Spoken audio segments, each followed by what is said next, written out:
Welcome to the College Investor Audio Show, where we talk about the biggest issues impacting millennial money, from student loan debt to side hustles to building wealth. We will show you how to get out of debt so that you can build real wealth for the future. Hello! Welcome to the College Investor Audio Show. So glad you're along today.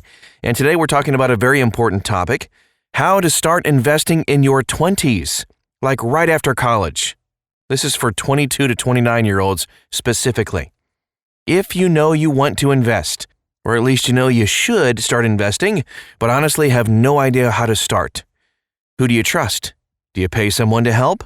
How do you know you're not going to be ripped off? Or even worse, how do you know you're not going to lose all your money? Okay, for 20-somethings, investing is important and you know it. In your 20s, time is on your side, and the more you save and invest now, the better off you'll be later. But frankly, getting started investing after college is very confusing. There are so many options, tools, thoughts, blogs to read, and more. So what are you supposed to do? Well, here are some thoughts. First, let's ask the question, why should you even start investing early? Well, according to a Gallup poll, the average age investor started saving is 29 years old, and only 26% actually start investing before the age of 25. But the math is simple. It's cheaper and easier to save for retirement in your 20s versus your 30s or later. So let me show you. If you start investing with just $3,600 per year at age 22, assuming an 8% return, you'll have $1 million at age 62. But if you wait until 32, just 10 years later, you'll have to save $8,200 a year to reach the same goal of $1 million at age 62. Just look at the cost of waiting. That's why it's so essential to start investing early, and there's no better time than right after graduation. Now, do you need a financial advisor? Oh, get that question all the time. If you're thinking of getting started investing, do you need an advisor? For most people, no. But a lot of people get hung up on this need for professional advice. Here are some thoughts on this subject from a few financial experts, and the overwhelming answer is no. First, let's take a look at Tara Falcon from Rise Up. She says, I don't believe that young investors need a financial advisor. Rather, what this age group really needs is financial education, simply because their financial situations aren't really complex enough yet to warrant the cost of an advisor or planner. Being proactive in increasing their financial literacy now will make those future conversations more productive. By speaking the same language as an advisor, they'll be better equipped to state their specific goals and discuss potential courses of action. The fact is simple. Most people getting started investing after college simply do not need a financial advisor. I think this quote sums it up best for young investors from Nick True from True Tightwad. Young investors typically have a relatively small portfolio size, so they should put their money into a target date retirement fund and focus on increasing their savings rate rather than choosing the best advisor or mutual fund. At that age, increasing savings rate and minimizing fees will go a lot further than a possible extra % or 2 in return. Now that said, are there circumstances when talking to a financial advisor might make sense? Yes, just in some cases though. I believe that speaking with a financial planner, not a financial advisor, big difference there, can make sense if you need help creating a financial plan for your life. Simply put, if you are struggling to come up with your own financial plan, how to save, budget, invest, insure yourself and your family, create an estate plan, all that stuff, it could make sense to sit down and pay someone to help you. But realize there is a difference between creating a financial plan you execute and pay a fee for versus a financial advisor that takes a percentage of your money you manage. For most investors after college, you can use the same plan for years to come. In fact, we believe that it really only makes sense to meet with a financial planner a few times in your life, based on your life events, because the same plan you create should last you until the next life event. Here are some events to consider. After graduation and when you get your first job, getting married and merging money, having kids, if you come into significant wealth like an inheritance, approaching retirement, and then in retirement. You see, the same plan you create after graduation should last you until you're getting married. The same is true at the next life event. Why pay a continual fee every year when nothing changes for years at a time? Now, the next question we get asked quite a bit, should I use a robo-advisor or just kind of self-directed? If you don't go with a financial advisor, should you go with a robo-advisor? This could be a great option if you don't really want to think about investing, but you know you should. Honestly, you still need to think about it, but using a robo-advisor is a great way to have an automated system take care of everything for you. Plus, these companies are all online, so you never have to worry about making appointments, going to an office, and dealing with an advisor that you may or may not like. Robo-advisors are pretty straightforward tools. They use automation to set up your portfolio based on your risk tolerance and goals. The system then continually updates your accounts automatically for you. You don't have to do anything. All you do is deposit money into your account, and the robo-advisor takes it from there. If you want to go with the robo-advisor, we recommend Betterment. Betterment is a great robo-advisor for young investors. They make investing easy for beginners by focusing on simple asset allocation, goal-setting features, and low-cost portfolio management. You can check them out at thecollegeinvestor.com. Now that we got that out of the way, what type of account should you open? This is what makes investing complex. There are just so many different factors to consider. We've touched on a couple, and now let's dive into what account you should be considering. Employer plans. This is like 401ks and 403bs. First, for most recent graduates, focus on your employer. Most employers offer a 401k or 401(k) retirement plan.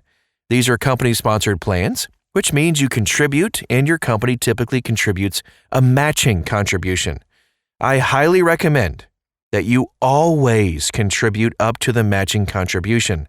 If you don't, you're essentially leaving free money on the table and giving yourself a pay cut. If you're comfortable with contributing up to your employer's match, my match challenge would be to contribute the maximum allowed each year. As of 2018, that amount is $18,500 for people under 50. Okay, now let's do some dreaming. Imagine how much money you will have if you always max your 401k contributions. Make sure you keep up with your 401k contribution limits. Individual retirement accounts. This is like Roth and traditional IRAs. Okay, look at opening an individual retirement account or IRA. There are two main types, traditional and Roth. The benefit of these accounts is that the money inside the account grows tax-free until retirement. The downside is that there are limitations on withdrawing the money before retirement. If you're saving for the long run, these accounts make sense, but don't leverage them if you want to take the money in just a couple of years. The traditional IRA uses pre-tax money to save for retirement, meaning you get a tax deduction today, while a Roth IRA uses after-tax money. In retirement, you'll pay taxes on your traditional IRA withdrawals, but you can withdraw from a Roth IRA tax-free. That's why many financial planners love a Roth IRA, me included. In 2020, the contribution limits for people under 50, which is who we're talking about today, is $6,000. But you should focus on contributing that maximum every single year. Now moving on to health savings accounts or HSAs. If you have access to a health savings account, many plans allow you to invest within your HSA. We love using an HSA to invest because it's like using an IRA. It has a ton of tax benefits and perks if you keep the money invested and don't touch it for health expenses today. Just invest and let it grow. If you have an old HSA and you don't know what to do with it, check out our guide for the best places to invest your HSA. You can move your HSA over at any time, just like you would do with an old 401k. Finally, make sure you try to max out your HSA contributions. You can always follow along with the different charts and things at thecollegeinvestor.com. There is kind of a best order of operations of what accounts to contribute and how much to do at a time. So we put together the best order of operations to save for retirement into a nice little article and infographic for you at thecollegeinvestor.com. Kind of confusing to go through all of that in this one podcast. Okay, so now you have a better sense of where to get help, what account to open, but now you need to really think about where to open your account and have your investments. When it comes to where to invest, you should look at the following: low costs. Costs include account fees, commissions, etc. Selection of investments, especially look for commission-free ETFs. Website ease of use, a great mobile app, availability of branches. It's kind of still nice to go in and talk to someone if you need to. Technology. Is the company on the forefront or always lagging the industry? We recommend using M1 Finance to get started investing. They allow you to build a low-cost portfolio for free. You can invest in stocks and ETFs, set up automatic transfers, and more, all at no cost. And of course, we've also reviewed most of the major investment companies and compare them at our online brokerage comparison tool at thecollegeinvestor.com. If you're looking to start investing after college, here's a common question we're asked all the time: how much should I invest? The answer for this question is both easy and hard. The easy answer is simple. You should save until it hurts. This has been one of my key strategies, and I like to call it front-loading your life. The basics of it are you should do as much as possible early on so that you can coast later in life. But if you save until it hurts, that later might be your 30s.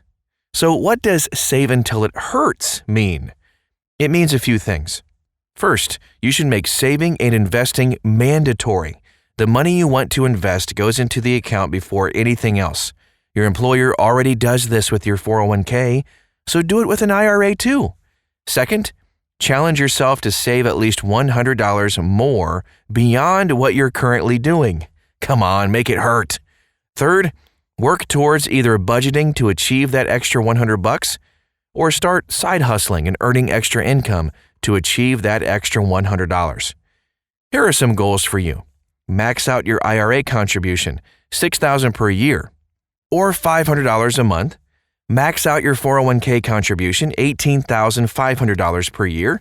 Max out your HSA, if you qualify for one, which is $3,350 for a single year, or $6,700 per family per year.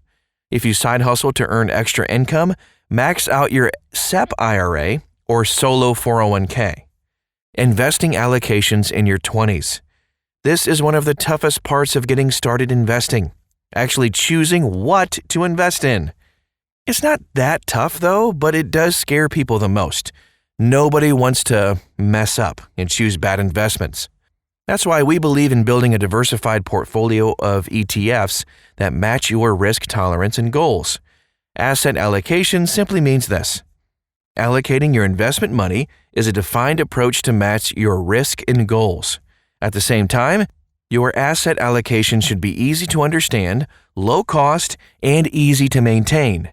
We really like the Boglehead's lazy portfolios, and we have 3 favorites depending on what you're looking for. And while we give some examples of ETFs that may work in the fund, look at what commission-free ETFs you might have access to that offer similar investments at low cost. You can quickly and easily create these portfolios at M1 Finance for free, like we mentioned earlier. The 3 ones are conservative long-term investor, moderate long-term investor, and aggressive long-term investor. And we have charts that give you exactly what percentage to allocate to each fund and the specific names for the funds at thecollegeinvestor.com. Just type in "Start Investing After College" and you'll find this article. Here are some things to remember about asset allocation though. As you invest your portfolio, remember that prices will always be changing. You don't have to be perfect on these percentages. Aim for within 5% of each one. However, you do need to make sure that you're monitoring these investments and rebalancing them at least once a year. Rebalancing is when you get your allocations back on track. Let's say international stocks skyrocket. That's fantastic. But you could be well above the percentage you'd want to hold. In that case, you just sell a little bit and buy other ETFs to balance it out and get your percentages back on track. And your allocation can be fluid. What you create now in your 20s might not be the same portfolio you'd want in your 30s or later. However, once you create a plan, you should stick with it for a few years. Okay, now after all of that, a lot to chew on today, here are some final thoughts. Hopefully, the biggest thing you see is that if you're looking to start investing after college, just get started. That's the biggest thing. Start. Yes, investing can be complicated and confusing, but it doesn't have to be. This guide kind of laid out some key principles to follow so that you can get started investing in your 20s and not wait until later in your life. Remember, the earlier you start, the easier it is to build wealth. And that is our show for today. Thanks so much for being a part of this and for supporting The College Investor. We're so grateful. You can find all of the charts, all of the reviews, and everything you need to know about investing at thecollegeinvestor.com. Tons of resources there in a big community of people who want to help you and guide you through the process. thecollegeinvestor.com. Thanks again, and we'll talk to you again real soon.